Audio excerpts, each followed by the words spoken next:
Why are you speaking in Croydon tonight? Well, I'm particularly pleased to come to Croydon as I'm a local resident, and any union meetings in Croydon I'm always happy to come and speak at. But this one's particularly important because this is about fighting the cuts at a local level. Why I'm here tonight is to encourage people locally in Croydon, trade union activists, to make sure they get together, they plan at grassroots level the type of campaigns that we're going to need to see, to put pressure on the council, but also to enthuse people that if we all stand together, whichever part of the public sector we work in, then we've got a chance of actually stopping the massive onslaught that's coming our way. Okay, so what's the PCS planning to do to fight the cuts? Well, we've come to a very clear conclusion that it's going to need a lot of strike action to stop the cuts. The question is not will there be strikes, it's when those strikes are going to take place. And our analysis is that they should take place with as many unions together, but they should be after a period of mass public campaigning where we try to mobilise as much public opinion as we can against the government and for a different type of society, really, where public services are valued. But that is not going to be enough, which is why we believe the public campaigning, marches, demonstrations is important, but ultimately we will need to go on strike to defend our services and our members' conditions.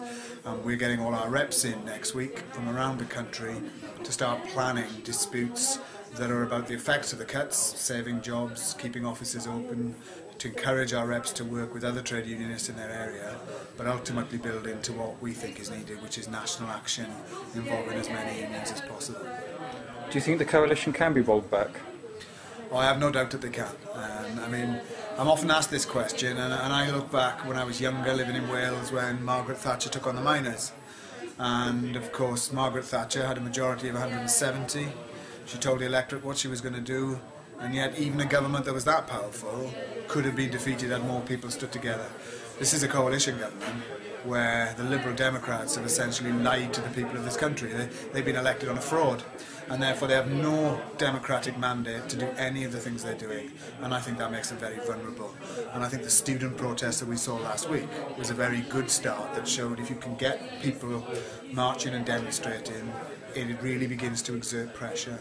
So my view is if you have millions of trade unionists, pensioners, people on the welfare state, uniting to say they're not going to accept it, it can absolutely turn the tide, and that's our task, if you like, is to make sure we can mobilise that type of opposition. What does the PCS say as the alternative? Well, we're very clear that fighting is important, but if you can't convince people that there is an alternative, then it's unlikely many of them will fight. And our starting point is to challenge the sort of what we're being told. This is not economically necessary, this is a political choice. And our alternative is twofold. One is to look back at our country, which between 1918 and 1961 had a debt twice as big as it is now, and yet we built council houses, we invested, we built a welfare state. So firstly, we believe you should invest your way out of these difficulties, not cut your way. Secondly, we think that we need to raise revenue by taxing those people who can afford it, and most importantly, those ones who can afford it and don't pay.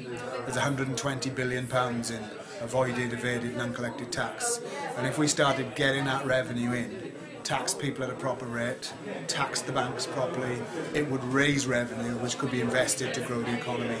So our alternative is a very, very different one to what this government's advocating, and we want to convince people that's a realistic alternative and to be prepared to fight to defend themselves. Thank you.